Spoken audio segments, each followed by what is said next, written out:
સિટીમાં અત્યારે તમે જોઈ શકો છો કે 108 જઈ રહી છે, વાહન ચાલકો પરેશાન થઈ રહ્યા છે। આ જે વિસ્તાર છે પેલા એસજીઆઈમાં શું થાય ખરે તમે બે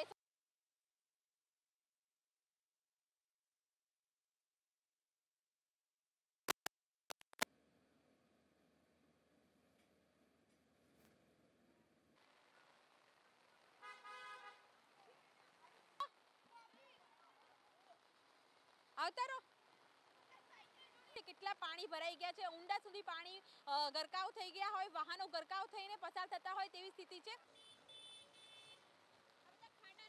પડી જાય છે।